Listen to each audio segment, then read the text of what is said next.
हरे कृष्णा।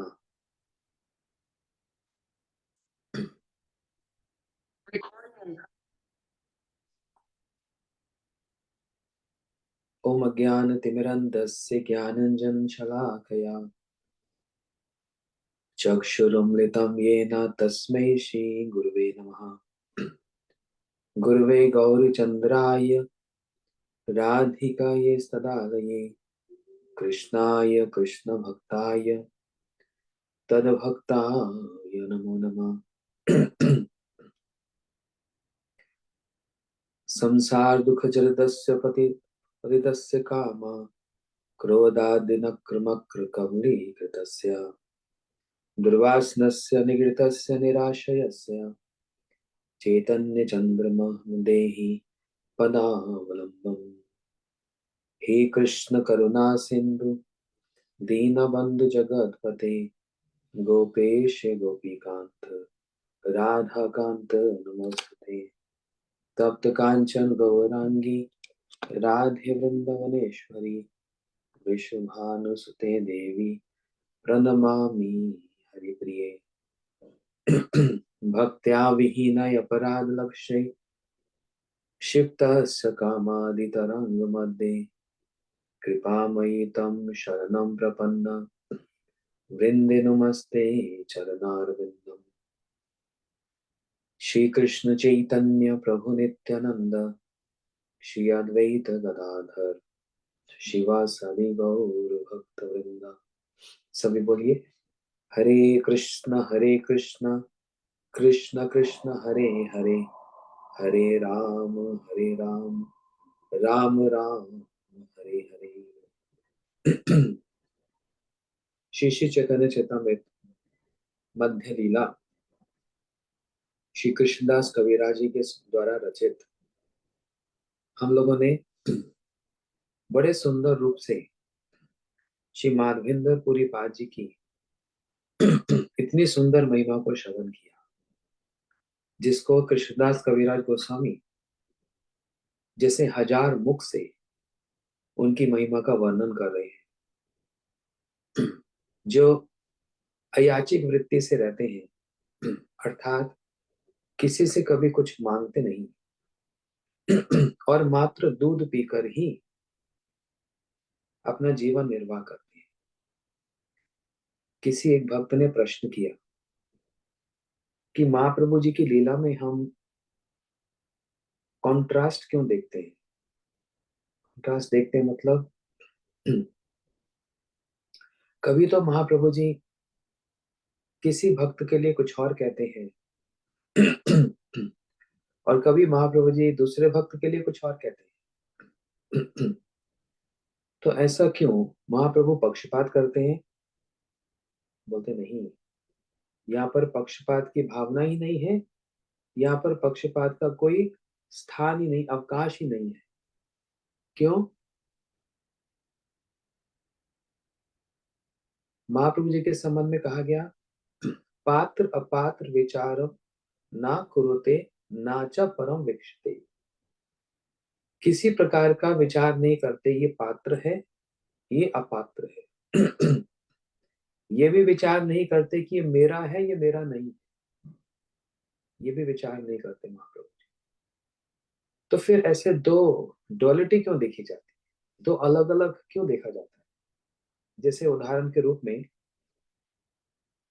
हम लोग सुन रहे थे कुछ दिनों से, विगत कुछ दिनों से हमने सुना कि कैसे माधवेंद्र पुरीपाल जी सारा जीवन बस दूध ही पिए, वो भी अयाचिक वृत्ति से, किसी से मांग कर नहीं, कोई अपने आप से दे दे तो।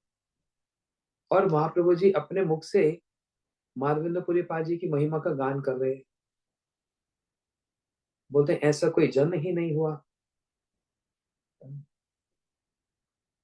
जिनको स्वप्न में 3 बार गोपाल जी आए।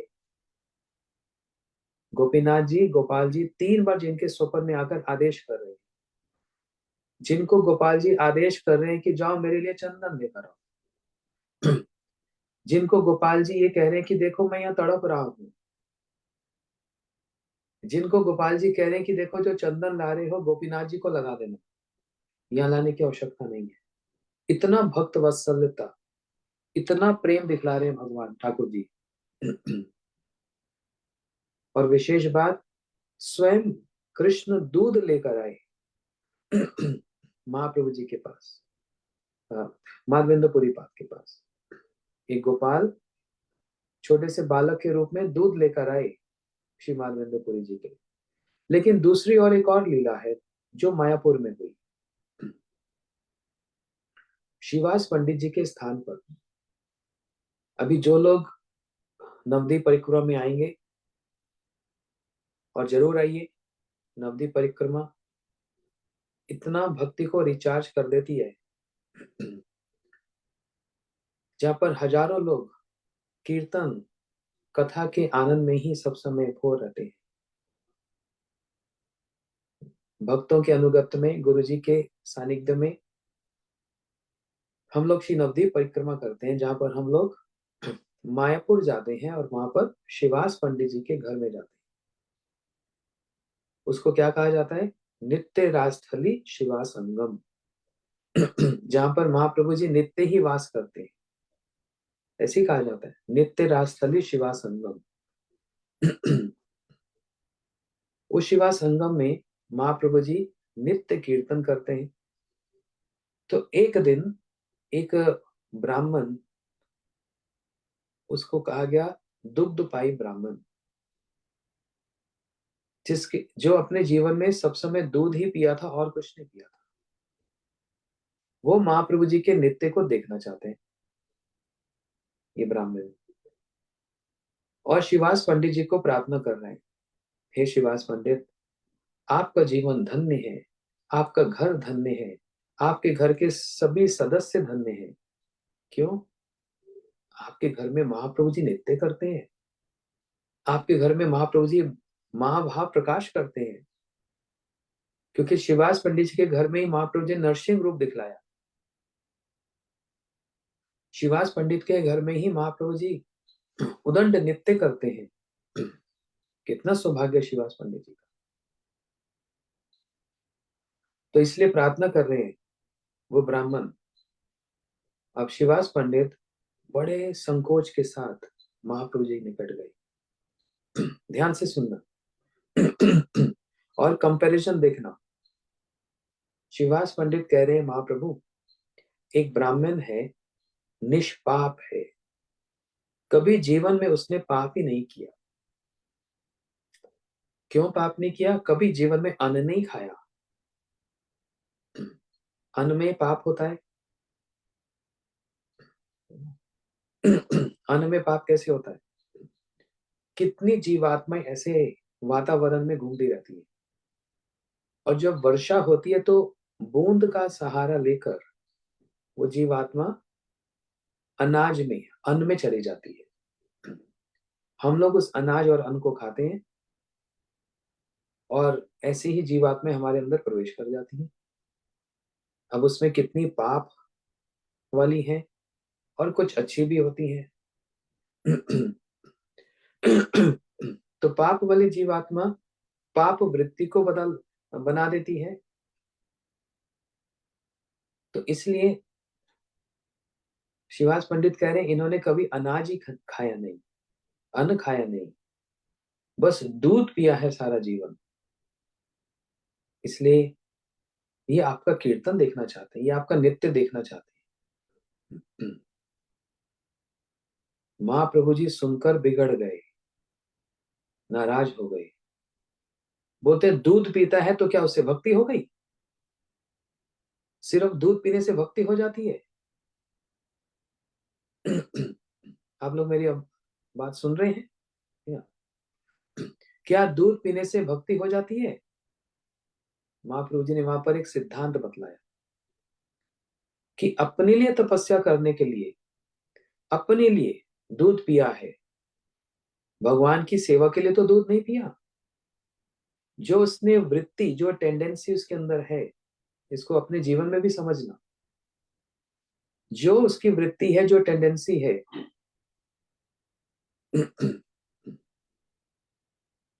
जो उसकी वृत्ति और टेंडेंसी है, वो अपने लिए है, उसमें भगवान के लिए नहीं है। भगवान की सेवा के लिए नहीं है।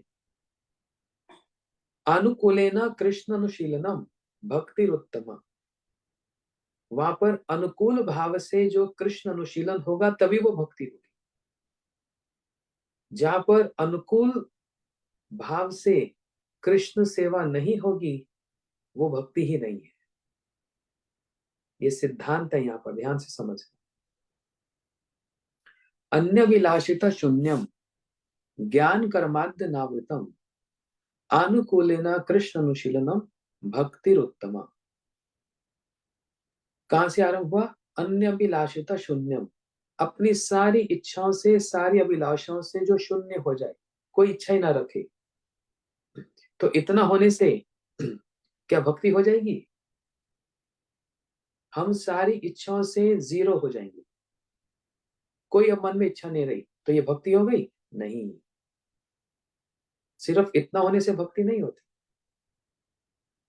इसलिए बहुत सारे लोग बोलते हैं ना, मेरे अंदर तो कोई कामना ही नहीं है जी, मैं तो कोई इच्छा ही नहीं करता हूं जी, मैं तो निष्काम हूं जी, इसका मतलब मैं भक्त हो गया? नहीं। साधारण लोग इसको बड़ा मानते हैं, जर्नल पीपल इसको बड़ा मानते हैं।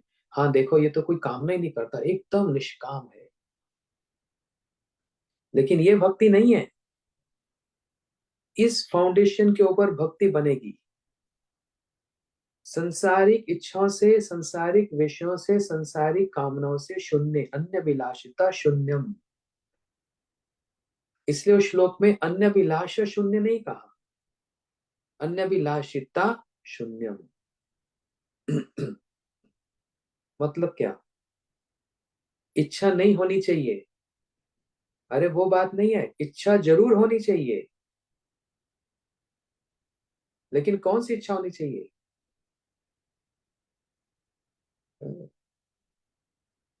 गौरंगा बोलीते हबे पुलक शरीरा, हरि हरि बोलीते ना याने बेनीरा।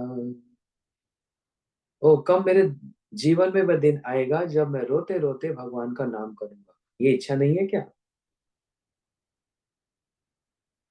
ऐसे जितने भी भजन है नरोत्तम ठाकुर जी के, लोचन दास ठाकुर जी के, भक्तिनाथ ठाकुर जी के, वो हमको सिखला रहे हैं कि कौन सी इच्छा होनी चाहिए। इसलिए इच्छाओं से शून्य नहीं होना, इच्छा रखनी है, लेकिन कौन सी इच्छा रखनी है? वो इच्छा जो कृष्ण अनुशीलनम होगी, भगवान की प्रीति के लिए, भगवान के सुख के लिए जो इच्छा होगी। तो क्या अंतर है? अब इस बात पर आ जाओ, क्या अंतर है? वो ब्राह्मण जो दूध पीता था उसको महाप्रभु जी ने निषेध कर दिया, मतलब रिजेक्ट कर दिया। और दूसरी ओर माधवेंद्र पुरी पाद जी को महाप्रभु जी इतना प्रेस कर रहे हैं, इतना उनके गुणगान गा रहे हैं।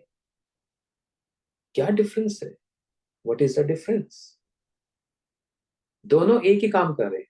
वो ब्राह्मण भी दूध पी रहा है और माधवेंद्र पुरी पाद जी भी दूध पी रहे हैं। समझ आई बात? लेकिन वो जो ब्राह्मण जो दूध पी रहा है उसमें भक्ति नहीं है, वो भगवान के लिए नहीं कर रहा, वो अपने लिए कर रहा है, वो अपने लिए कर रहा है। और माधवेंद्र पुरी पाद जी किसके लिए कर रहे हैं? वो अपने लिए नहीं, भगवान के प्रीति विधान के लिए, भगवान के सुख के लिए, भगवान की भक्ति के लिए। इसलिए गोपाल जी 3 बार स्वप्न में आए और उनको आदेश कर रहे हैं और कह रहे हैं चंदन लाओ।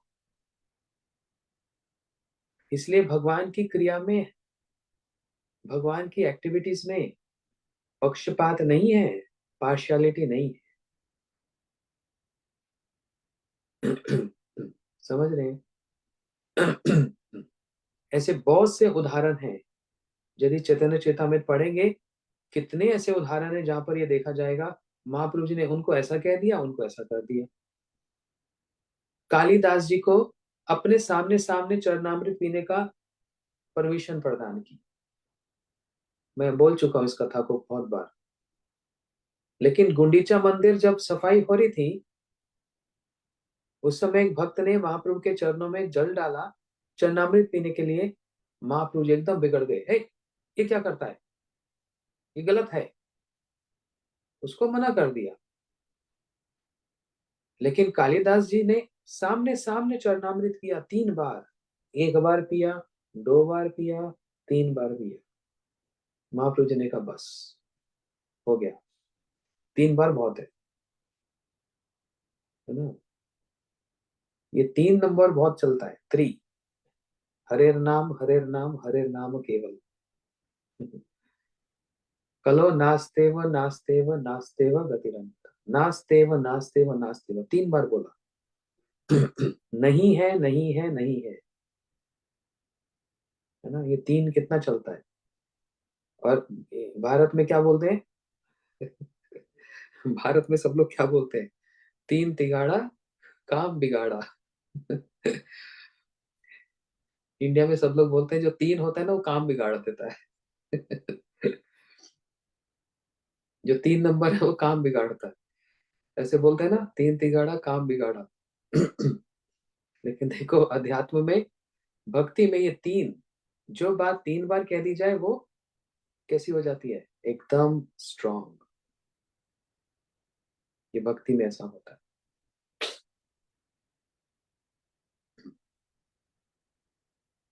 इसलिए कालिदास जी ने 3 बार चरणामृत पिया, महाप्रभु जी ने बिल्कुल मना नहीं किया। ये अंतर है। ऐसे बहुत सी लीला है जहां पर हम देखते हैं उनको किसी और तरह से, उनको किसी और तरह से, दोनों को अलग अलग डीलिंग किया। ये देखना पड़ेगा। इसलिए महाप्रभु जी अपने मुख से श्री माधवेंद्र पुरी पाद जी की कितनी महिमा का गान कर रहे हैं, हम लोगों ने सुना है।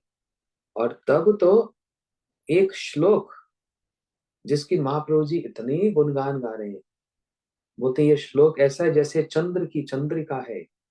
ये श्लोक ऐसा है जैसे चंदन घिसने से उसकी सुगंधी होती है। ये श्लोक ऐसा है जैसे रत्नों में कौस्तुभ मणि है। ये श्लोक, यही श्लोक कहियाछेन राधा ठाकुरानी, तार कृपाए स्फुरियाछे माधवेंद्र वाणी।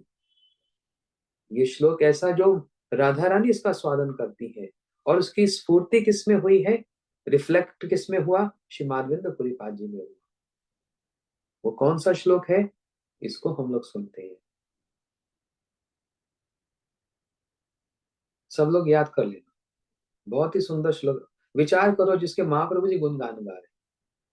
अये दीन दयार्द नाथ हे मथुरा नाथ, कदव लोक से हृदय तब अवलोक कातरम, दैत भ्रमति किम करो में हूं।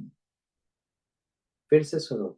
आई आई दीन दयार्द नाथ हे मथुरा नाथ, कदव लोक से हृदय तब अवलोक कातरम, दैत भ्रमति किम करो में हम। ये श्लोक है, बड़ा सुंदर श्लोक।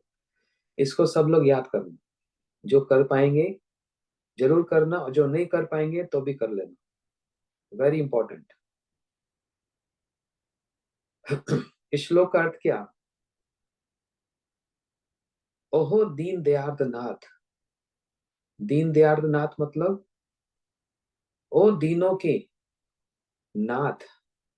दीन मतलब जो दीनहीन है, उनके जो नाथ है मतलब भगवान। ओहो मथुरा नाथ, ओ मथुरा के नाथ मतलब कृष्ण, जो अब मथुरा चले गए हैं। अब आप मथुरा के नाथ हो गए हो, कब तुम्हारे दर्शन करूंगी। ये कौन बोल रहा है? राधा जी बोल रही है। मैं कब तुम्हारा दर्शन करूंगी। तुम्हारे दर्शन के अभाव में मेरा कातर हृदय अस्थिर हो गया है। हे प्रियतम, अब मैं क्या करूं, अब मैं क्या करूं। ये राधा जी का महाभाव प्रकाश, ये राधा जी का महाभाव प्रकाश अर्थ है, जिसको राधा जी वीरे भावना में इसका आस्वादन कर रही है। मैंने अभी कुछ दिन पहले एक कथा में कहा था,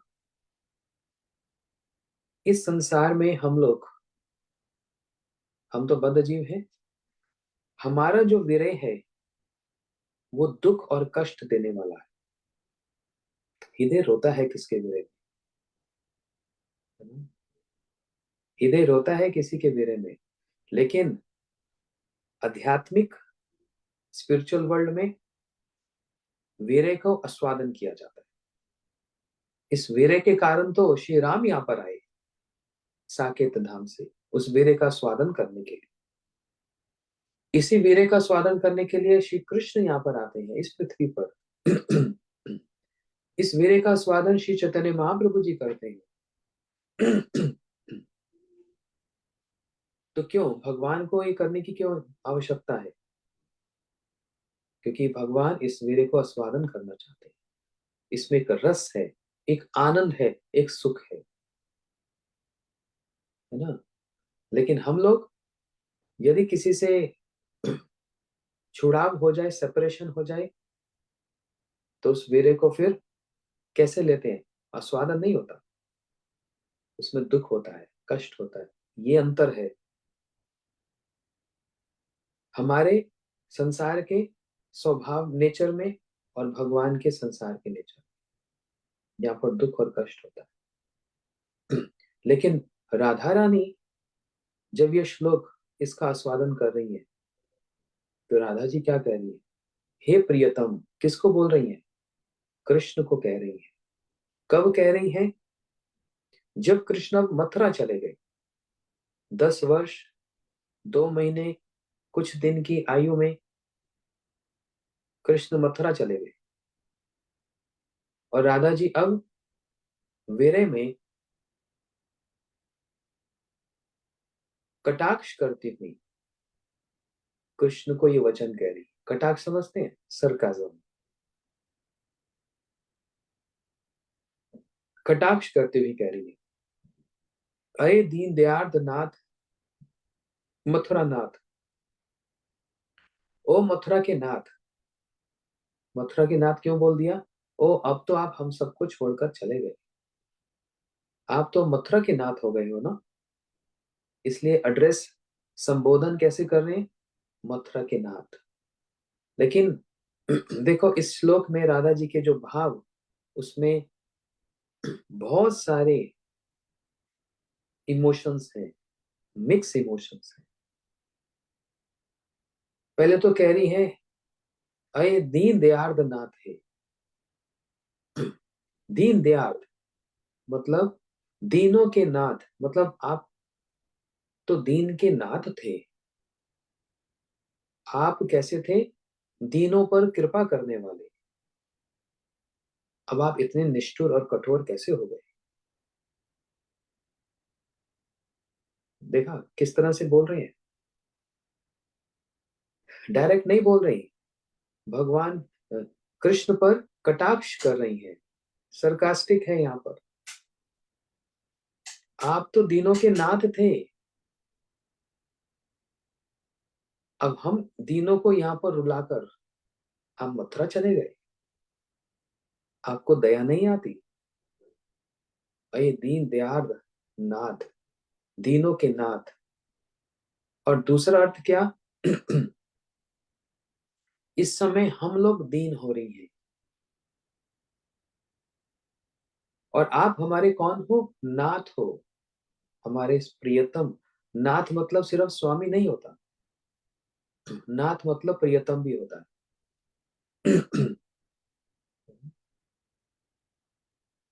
कभी सीता जी राम जी को कहती है हे नाथ, तो उसका मतलब ये नहीं कि आप मेरे स्वामी हो।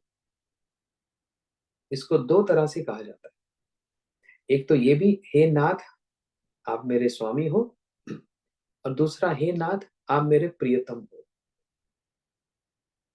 बड़े प्यार से उसको ये भी कहा जाता है, आप मेरे प्रियतम हो। आई आई दीन दयार्द नाथ हे मथुरा नाथ। ओहो अब तो आप मथुरा के नाथ हो गए हो। कहने का मतलब अब हमारी सुध बुध नहीं लेते आप हमको छोड़कर चले गए। कदप लोकेशे, हमको आपका दर्शन कब प्राप्त होगा? हृदयम तब अवलोक कातरम, मेरा हृदय आपको देखने के लिए तड़प रहा है, मेरा हृदय आपको देखने के लिए तड़प रहा है। किसका? राधा जी कह रही है। तो राधा जी के हृदय में क्या भगवान नहीं है? क्या कृष्ण उनके हृदय में नहीं है? है, लेकिन इसमें संतुष्टि नहीं होती। सिर्फ हृदय में धारण करके उनको स्मरण करते हुए उनकी स्मृतियों को, उनके लीलाओं को स्मरण करना, क्या इतना ही बहुत हो जाता है? नहीं। यही बात राधा जी यहाँ पर बोल रही है। यही बात कृष्ण राधा जी को कह रहे हैं ना कुरुक्षेत्र में। अरे मैं तो तुम्हारे हृदय में हूं। मैं हम मैं हमारी लीलाओं को नहीं भूला हूं। देखो हम कैसे रास करते थे, हम कैसे जमुना जी में जल केली करते थे, हम ये करते थे, हम वो करते थे। क्या स्मरण सब कुछ नहीं है? क्या इमेजिन करना सब कुछ नहीं है? अपनी इमेजिनेशन में देखो, अपने स्मरण में देखो। ये भगवान, ये कृष्ण कह रहे हैं राधा जी से। और ये सुनकर राधा जी को क्या हुआ? रोष हो गया, क्रोध आ गया। अच्छा, आपका प्रेम बस यहीं तक सीमित है? बस हृदय में ही धारण करो और स्मरण करते रहो बस? राधा जी तो डांट कर कहने लगी, "हैं, ये तो योगियों का काम है। योगी आपको अपने हृदय में धारण करके आपको बस स्मरण करते रहते हैं, बस उसी में उनका संतुष्टि हो जाती है, वहीं पर वो शांत हो जाते हैं, है ना? भगवान को अपने हृदय में धारण करते हैं योगी, और बस वही आस्वादन करते हैं। हाँ, ईश्वर मेरे हृदय में है, भगवान मेरे हृदय में है, वो ये करते हैं, वो ऐसा करते हैं, वो ऐसा दिखते हैं। राधा जी कह रही है, ना ही गोपी योगेश्वर, पद कमल तुम्हार चित्ते पाइबे संतोष। हम योगी नहीं हैं, हम तो आपसे प्रेम करना चाहती हैं, हम तो आपकी प्रेममयी सेवा करना चाहती हैं। हम योगी नहीं हैं कि आपको बस मन में ध्यान करके, आपका चिंतन करके हम संतोष प्राप्त कर लें, संतुष्ट हो जाएं।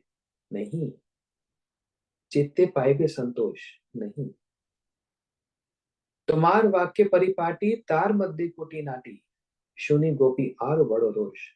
और ऊपर से आप हमको ऐसी ऐसी बातें बोल रहे हो कि बस मन में ध्यान करो, लीलाओं का चिंतन करो, बस इसी में संतोष प्राप्त करो। आपको ये भी समझ नहीं आता किसके सामने क्या बोलना पड़ता है? राधा जी डांट रही हैं, लेकिन उस डांट में क्या है? चिल्ला नहीं रही। कोई कह सकता है राधा जी चिल्ला रही है। राधा जी दीन होकर प्रार्थना करती हुई और कटाक्ष कह रही है। समझ आ रही बात?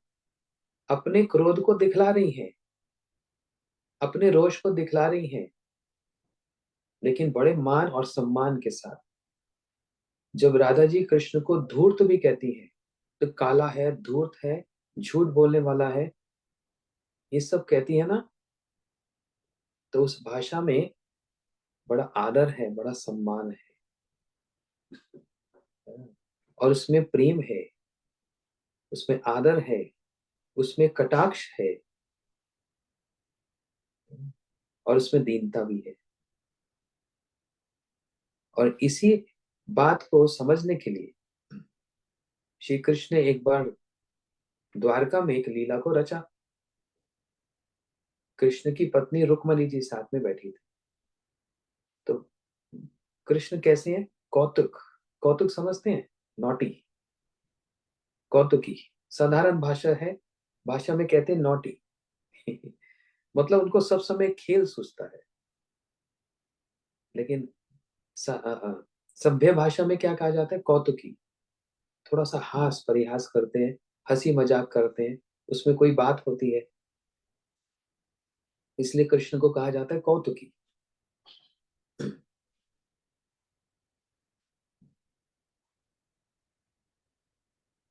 कृष्ण कौतुकी रुक्मणी से कहने लगे, रुक्मणी तुमने बेकार में मुझसे विवाह कर लिया, इतने अच्छे अच्छे सुंदर सुंदर राजकुमार थे, हम तो देखो कैसे काले से, और हम कैसे इतने डरपोक हैं। हम तो मथुरा से भाग कर यहाँ पर आ गए, समुद्र में हाँ, द्वारका बसा दी। हम तो छुप कर आए, हम तो डरपोक हैं, रन छोड़ कर आए। तुमने हमसे बेकार में विवाह कर लिया, किसी और से, अच्छे अच्छे राजकुमारों से करते। रुक्मणी तो सुनकर ऐसे कर रही थी, पंखा कर रही थी कृष्ण को, है ना। रुक्मणी जी कृष्ण को पंखा कर रही थी, सेवा कर रही थी। और कृष्ण कौतुकी है, उन्होंने ये बात कही, रुक्मणी जी के हाथ से पंखा गिर गया और रुक्मणी जी भी धड़ाम करके गिर गई।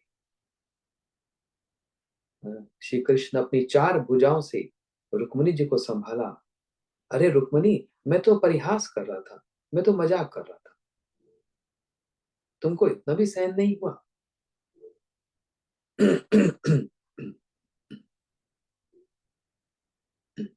और यही की यही बात कृष्ण सत्यभामा से कह रहे, सत्यभामा तुमने हमसे बेकार में विवाह किया, अच्छे अच्छे राजकुमार थे, और सत्यभामा तो एकदम मुंह फट, मुंह फट समझते हैं, मुंह पर जवाब देने वाली। हाँ हाँ, वो मथुरा में कुब्जा अच्छी थी, उसी से कर लेते।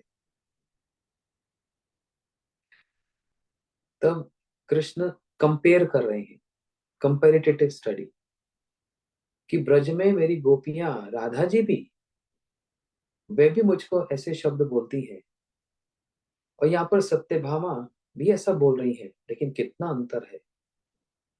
रुक्मणी तो सहन ही नहीं कर पा रही, इससे क्या हंसी मजाक करे, क्या परिहास करे रुक्मणी के साथ, ये तो सहन ही नहीं कर पाती कुछ, तो आनंद ही नहीं है। आनंद तब होता है, हमने कुछ कहा, आपने कुछ कहा, और इसमें प्रेम बढ़ता है। लेकिन रुक्मणी तो कुछ कह ही नहीं पा रही बेचारी, वो तो सुनकर धाम करके गिर गई। अब रुक्मणी से क्या हास मजा, क्या कौतुक करें, रुक्मणी के साथ कौतुक हो नहीं सकता। और सत्यभामा वो तो एकदम मुंह पर ऐसा बोलती है। लेकिन ब्रज में प्रिया यदि मान करे कोरे भरसम, वेद स्तुति हईते हरे मोर मन। ब्रज में मेरी जो प्रिया है, राधा जी, ब्रज गोपियां, ये भी मुझ पर शासन करती हैं, ये भी ऐसे शब्द बोलती हैं, धूर्त, काले, झूठ बोलने वाले, इनका विश्वास नहीं किया जाना चाहिए। लेकिन उस शब्दों में प्रेम भी है, उस शब्दों में कटाक्ष भी है, उन शब्दों में आदर और सम्मान भी है। श्री कृष्ण कहने लगे, ब्रज गोपियों की तरह और राधा जी की तरह तो कोई भी नहीं कह सकता। कोई भी नहीं बोल सकता। तो हर जगह राधा जी को ही स्मरण करते हैं, क्योंकि राधा जी के सामने भी कौतुक करते हैं। ए चिंतित रहे कृष्ण परम कौतकी, हृदय बड़े सदा लोग धकधकी। कृष्ण परम कौतुकी है, बहुत नॉटी इंग्लिश में बोलते हैं। और राधा जी के सामने कौतुक करते हैं तो पकड़े जाते हैं, और राधा जी को इनका कौतुक बड़ा पसंद आता है, सब समय खेलते हैं। लेकिन यहाँ पर जब मथुरा चले गए, तो राधा जी उन सब लीला को स्मरण करती हुई, कृष्ण को कटाक्ष करती हुई, इसके अंदर दीनता भी है, दैन्य भी है, इसके अंदर प्रेम भी है, इसमें कटाक्ष भी है, और इसमें आदर भी है, रिस्पेक्ट भी है। अये दीन दयाद नाथे, आप तो दीनों के नाथ, तो क्या आप अब हमारे दीन के नाथ नहीं हो?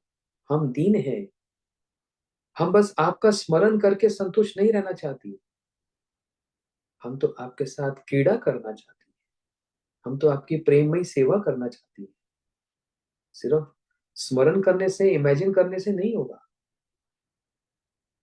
मथुरा नाथ, अब आप मथुरा के नाथ हो गए हो।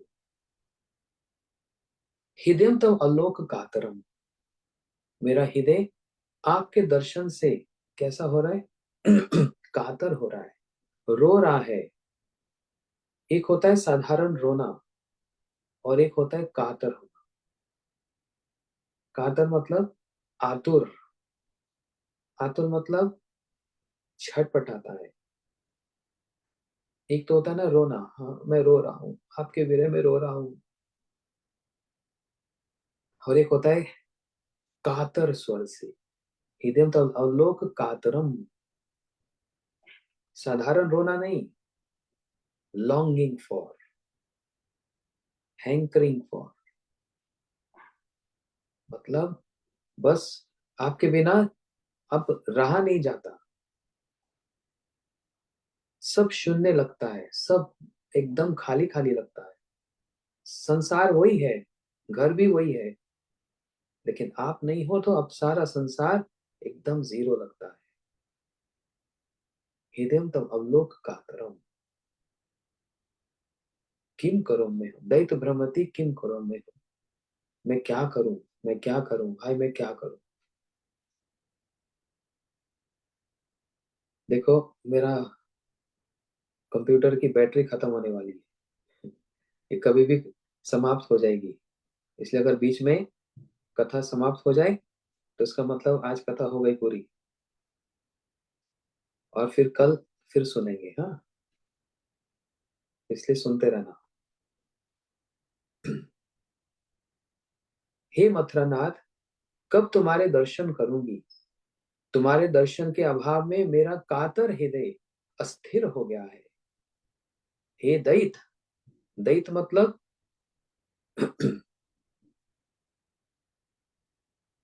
प्रियतम, अ, हाँ, हृदय तो अवलोक कातरम दैत भ्रमयति, दैत मतलब हे प्रियतम, अब मैं क्या करूं, अब मैं क्या करूं। ऐसे राधा जी उस मेरे में अ, कातर स्वर से कृष्ण को पुकार रही है। जब कुरुक्षेत्र में भी मिलन हुआ तो वो जो सुंदर सुंदर वो श्लोक है वहां पर, राधा जी ने जब अपने प्रेम को प्रकट किया, उस श्लोक में भी, यहाँ पर ये अमेरिका में एक फेस्टिवल होता है हर साल, बैजर, तो वहां पर भी ऐसे ही था। मैंने उनको ये बताया था कि देखो कैसे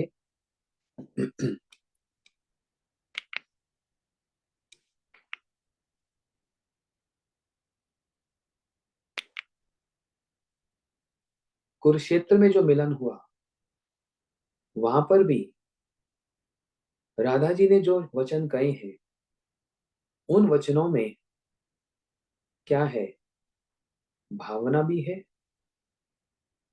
क्रंदन भी, रोना भी है, प्रेम भी है, और कटाक्ष भी है, ये सारा कुछ एक साथ। और कभी भावना कैसी हो रही है, बड़े सुंदर वो एक एक करके हमने श्लोकों को वहां पर उसका मंथन किया था अच्छे से। कभी तो वहां पर राधा जी की भावना एकदम पूरे श्लोक में कटाक्ष ही कटाक्ष है, फिर दूसरे श्लोक में एकदम दीन हो जाती है, फिर तीसरे श्लोक में पूरा प्रेम दिखलाती है, तीसरे श्लोक में पूरा प्रेम दिखला रही है, चौथे श्लोक में पूरा आदर दिखला रही है, बस ऐसे करते करते, है ना। इसलिए सब लोग इस श्लोक को याद करेंगे। श्री माधवेंद्र पुरीपाद जी, ये जो महाप्रभु जी बतला रहे हैं श्लोक, ये माधवेंद्र पुरीपाद जी श्लोक को कहाँ स्वादन कर रहे हैं जब वह अपनी अंतर ध्यान लीला को कर रहे हैं, डिसअपेरेंस पास टाइम, जब वो इस संसार को छोड़कर जा रहे हैं, उसको बोलते हैं अंतर ध्यान लीला। अब आप लोग भी धीरे धीरे इन भाषा को समझो, ऐसे नहीं बोलते वैष्णव के लिए, अरे हाँ जब वो मर रहे थे, वैष्णव मरते नहीं है, आचार्य मरते नहीं है, इसलिए आप लोगों को सिखा रहा हूँ। हाँ, ऐसे कह सकते हैं जब वो अपने शरीर को त्याग रहे थे, लेकिन इससे भी अच्छी भाषा में कहा जाता है जब वो अंतर ध्यान लीला को कर रहे थे। अंतर ध्यान मतलब आंखों से जा रहे हैं और बीमार बीमार हो गए, ऐसा भी नहीं कहा जाता। क्या कहा जाता है? वे अस्वस्थ लीला कर रहे हैं, सिकनेस पास टाइम। जब माधवेंद्र पुरीपाद जी अस्वस्थ लीला कर रहे थे और अंतर ध्यान होने से पहले जब वो जा रहे थे, तब इस श्लोक को उच्चारण करके उसका आस्वादन कर रहे थे।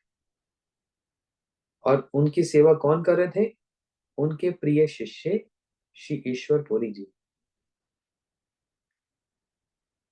जो उनकी सेवा कर रहे थे। तो उस समय माधवेंद्र पुरी जी इस श्लोक को उच्चारण करके उसका आस्वादन कर रहे। राधा जी जैसे आस्वादन कर रही है, इसलिए बताए ना, 3 जन हैं जो इसका आस्वादन करते हैं। कौन? राधा जी, महाप्रभु और श्री माधवेंद्र पुरी। अब ये सबको याद हो गया।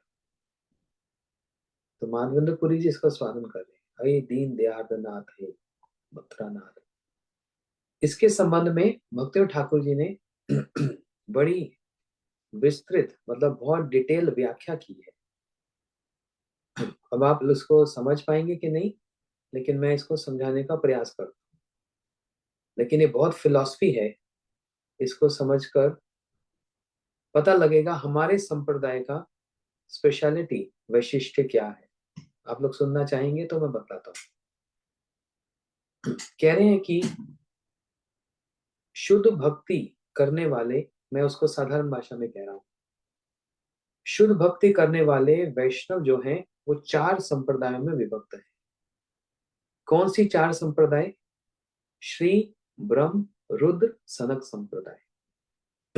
सब लोग इसको याद करो, इसको लिख लो, ये जानना बहुत जरूरी है। बोलते हैं संप्रदाय विहीना ये मंत्र सा विफलमता। बहुत जरूरी बात है। कोई किसी भी संप्रदाय से दीक्षा ले लेगा तो वो सोचेगा वो अपने स्थान को प्राप्त कर लेगा, सफल हो जाएगा, सक्सेस हो जाएगा। बोलते नहीं, संप्रदाय के बिना कहीं पर भी मंत्र लिया जाएगा, उस मंत्र का कोई मूल्य नहीं है, वैल्यू नहीं। इस कलयुग में 4 संप्रदाय बोनाफाइड है, प्रमाणिक है। श्री, ब्रह्म, रुद्र, सनक संप्रदाय। श्री संप्रदाय का मतलब लक्ष्मी देवी। श्री मतलब जो संप्रदाय लक्ष्मी देवी से आया। उस संप्रदाय के गुरु जी कौन है? श्री रामानुजाचार्य। उनके प्रवर्तक कौन है? फाउंडर श्री रामानुजाचार्य श्री। दूसरा है ब्रह्म, जो संप्रदाय ब्रह्मा जी से आया। ठीक है। इनके आचार्य कौन है? मध्वाचार्य जी। इस संप्रदाय के। रुद्र संप्रदाय, जो रुद्र से, शिव जी से आया संप्रदाय। इनके संप्रदाय आचार्य कौन हुए? वो थे विष्णु स्वामी। और फिर चतुर्थ है सनक संप्रदाय। सनक मतलब 4 जो ब्रह्मा जी के पुत्र हुए, सनक, सनंदन, सनातन, सनत कुमार। ये 4। तो श्री लक्ष्मी जी, ब्रह्मा जी, रुद्र, शिव और सनक आदि, ये 4 जो सनक। इनके आचार्य कौन हुए? श्री निम्बादित्य जी। ये 4 मुख्य संप्रदाय वैष्णव संप्रदाय हैं। इन 4 संप्रदायों में जो भी व्यक्ति दीक्षा ग्रहण करता है उनको सफलता मिलती है। अब इन 4 संप्रदायों में हमारे जो संप्रदाय है, हम जिस संप्रदाय में दीक्षा प्राप्त हुए हैं, श्री ब्रह्म मध्व गौड़िया संप्रदाय। कोई यदि आपसे पूछे आप भक्त हो, दीक्षा हो गई? हाँ जी हो गई। कौन से संप्रदाय के? ये बात कौन पूछता है? जो बहुत समझदार होता है। नहीं तो लोग बस यही पूछते हैं, अच्छा आप भक्त हैं? हाँ हम भक्त हैं। आपकी दीक्षा हो गई? हाँ, बहुत अच्छा है, बस इतना ही। लेकिन समझदारी वाला व्यक्ति कौन होता है? जो ये पूछता है, अच्छा आपकी दीक्षा हुई तो बहुत अच्छा हुआ, कौन से संप्रदाय से? तो साधारण जनरल लोग क्या बोलते हैं, संप्रदाय, उससे क्या मतलब होता है? अरे भगवान भगवान है, भक्त भक्त है, कुछ भी मंत्र ले लो, कहीं से भी ले लो। हाँ, दीक्षा का मतलब कोई भी मंत्र ले लो। हाँ, ऐसे कितने भारत में ऐसे लोग हैं, ऐसे कितने गुरु हैं। क्या बोलते हैं, तुमको शिव मंत्र चाहिए, अच्छा शिव मंत्र वाले इधर आ जाओ, राइट। गणेश मंत्र वाले इधर आ जाओ, लेफ्ट। हनुमान मंत्र वाले उधर बैठ जाओ, उस कोने में। सबका अलग अलग सेक्शन बना दिया। अब हनुमान मंत्र वाले आ जाओ, हनुमान जी का मंत्र ले लो। शिव जी वाले आ जाओ, गणेश जी वाले आ जाओ, सूर्य वाले आ जाओ, विष्णु वाले आ जाओ। सबके लिए अलग मंत्र है। ये कोई संप्रदाय है? इसको बोलते हैं खिचड़ी संप्रदाय। खिचड़ी का कोई स्वाद है? मान लो आपने चावल बनाया, दाल बनाई, सब्जी बनाई, पकोड़े बनाए, पापड़ बनाया, चटनी बनाई, हाँ आज तो आनंद आ गया। खीर भी बनाई, और बेसन का लड्डू, क्या बात है, एकदम क्रिस्पी। और गुलाब जामुन, आज तो कथा बढ़िया हो गई। हाँ, इतना सब बनाया और बड़े प्रेम से परोस दिया कि आप इसको ग्रहण कीजिए। तो सन्यासी आकर क्या करता है, सारा मिला दिया। गुरुदेव इस बात को बोलते थे, ये गुरु जी की बात बोल रहा हूं मैं, अपनी बात नहीं बोल रहा, ऐसे ही बताते थे गुरु जी। सारा मिक्स कर दिया और उसको खाया। गुरु जी बोलते हैं, हे भगवान, ये होते हैं मायावादी लोग। ये होते हैं मायावादी, सब खिचड़ी कर दिया। किसका स्वाद आया, ना मीठा ना खट्टा ना नमकीन ना कुछ। एक एक चीज का स्वादन करो। दाल का अलग स्वाद है, चावल का अलग स्वाद है, चटनी, पकोड़ा, पापड़, सबका अलग अलग स्वाद। फिर उसमें भी फिर मीठे का भी अलग है, खीर का स्वाद अलग है, गुलाब जामुन का स्वाद अलग है, और बेसन का लड्डू, उसकी तो बात ही छोड़ दो, उसका स्वाद एक अलग है, स्वाद है। सबका अलग अलग स्वाद है ना। लेकिन कहने में क्या कहा जाएगा, सब मीठा है। लेकिन सब मीठा एक स्वाद का होता है? अच्छा, नमकीन छोड़ दो, मीठे को ही मिला दो, खीर के अंदर लड्डू भी डाल दो, गुलाब जामुन भी डाल दो, जलेबी भी डाल दो। जलेबी का तो नाम नहीं लेना चाहिए, जलेबी का नाम नहीं लेना चाहिए। चलो ले लिया अब तो। ये सब डालकर खा लो तो क्या स्वाद आएगा, सब बेकार हो गया। मायावादी लोग इस प्रकार से स्वाद लेते हैं,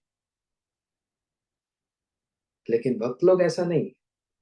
षड रस हैं, 6 प्रकार के रस हैं, खट्टा मीठा कड़वा कसैला, उसका एक एक का अलग अलग स्वाद है, अलग अलग स्वाद। इसलिए पूछा जाता है, आप कौन से संप्रदाय से दीक्षित हैं? तो वो व्यक्ति फिर बतलाता है हमारा संप्रदाय कौन सा है ना। इसलिए हमसे कोई यदि पूछे तो हमको क्या कहना चाहिए, हम लोग ब्रह्म मध्व गौड़िया संप्रदाय से दीक्षित हैं। ये हमारे संप्रदाय का परिचय है। मतलब हम इस संप्रदाय में आए हैं, ना कि संप्रदाय हमारे में है। ब्रह्म मध्व गौड़ीय संप्रदाय, ब्रह्मा जी, मध्वाचार्य जी, ये सब। ठीक है। तो हमारे संप्रदाय का वैशिष्ट्य क्या है? हमारे संप्रदाय का वैशिष्ट्य ये है कि ये श्री कृष्ण ने ब्रह्मा जी को ज्ञान दिया। श्री कृष्ण ने ब्रह्मा जी को दीक्षा प्रदान की।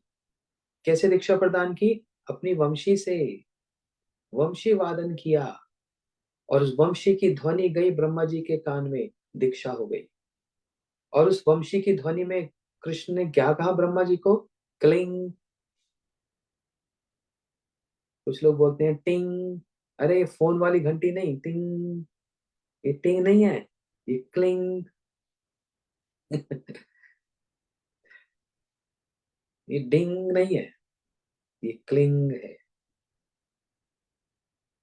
सबको दीक्षा मिलती है तो ये बीज मंत्र सबको मिलता है ना, जिस जिसको दीक्षा मिली स्मरण है, जब आप लोगों को दीक्षा मिली थी, मंत्र मिला, सभी भक्तों को क्लिंग शब्द दिया, ये बीज मंत्र है, इसी से सारा मंत्र बाहर प्रकट होता है, प्रकाशित होता है।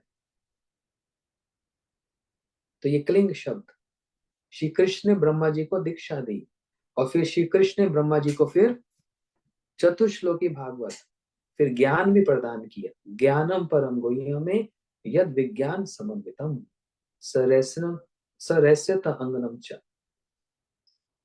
ज्ञान भी दिया, विज्ञान भी दिया, सब कुछ श्री कृष्ण। तो श्री कृष्ण से ब्रह्मा जी, ब्रह्मा जी से फिर नारद जी, ऐसे करते करते मध्वाचार्य जी, और उन्हीं मध्वाचार्य जी के से फिर माधवेंद्रपुरी जी। तो यहाँ पर आकर थोड़ी सी एक स्ट्रीम अलग हो जाती है, बिल्कुल स्लाइट सटल डिफरेंस। मध्वाचार्य जी और फिर उन्हीं संप्रदाय में श्री माधवेंद्रपुरी पाद जी।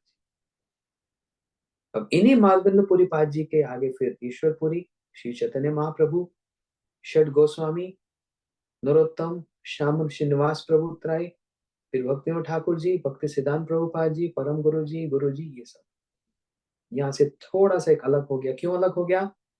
माधवेंद्रपुरी पाद जी एक किस्म से कहा जाए तो ये हमारे संप्रदाय के गुरु हैं, एक सेंस में, क्योंकि ब्रह्मा जी उस रस का स्वादन नहीं कर रहे हैं जो माधवेंद्रपुरी पाद जी कर रहे हैं। भले ही संप्रदाय वो ब्रह्मा जी वाला संप्रदाय है, ब्रह्मा जी से आया है, लेकिन ब्रह्मा जी इतने ऊंचे भाव का स्वादन, राधा जी के भाव का स्वादन नहीं कर पाएंगे, ब्रह्मा जी नहीं कर पाएंगे, लेकिन माधवेंद्रपुरी पाद जी कर रहे हैं। जिसका व्याख्यान, जिसकी चर्चा, जिसकी गुणगान कौन कर रहा है? स्वयं श्री चैतन्य महाप्रभु कर रहे हैं। क्यों? ये राधा कृष्ण की प्रेममय उपासना, प्रेममय उपासना यहां से आरंभ होती है। फिर ये है थोड़ा सा तत्व सिद्धांत, ये है थोड़ा सांप्रदायिक विचार। और श्री चैतन्य महाप्रभु जी ने चारों संप्रदाय से दो दो कुछ लिया। नवद्वीप परिक्रमा में हम लोग निर्दय घाट में जाते हैं, वहीं पास में रुद्र द्वीप जहां पर महाप्रभु जी, इसको हम कल सुनेंगे, बहुत डिटेल है। हर एक संप्रदाय से महाप्रभु जी ने दो दो चीज ली। श्री संप्रदाय रामानुजाचार्य जी के संप्रदाय से भी दो कुछ लिया, और निम्बादित्य श्री निम्बाचार्य जी के संप्रदाय से भी दो कुछ लिया,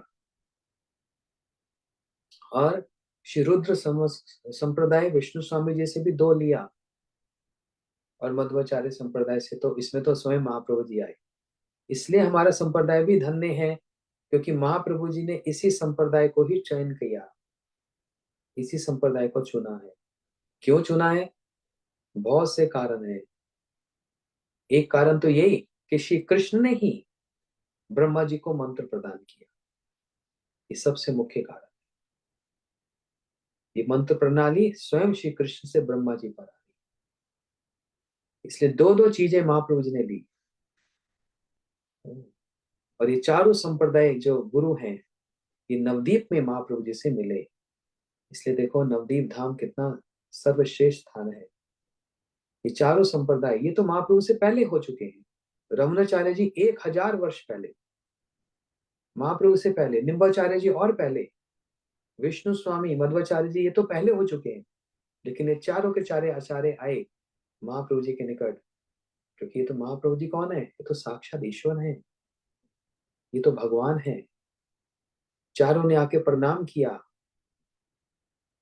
चारों ने आकर प्रणाम किया, और महाप्रभु जी से कहा हम धन्य अति धन्य हैं, इस नवदीप धाम में आपका ऐसा सुंदर रूप देख हमको प्राप्त हो रहा है।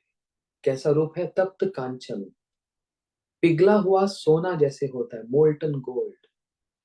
इसलिए कहा जाता है गोल्डन अवतार महाप्रभु जी को।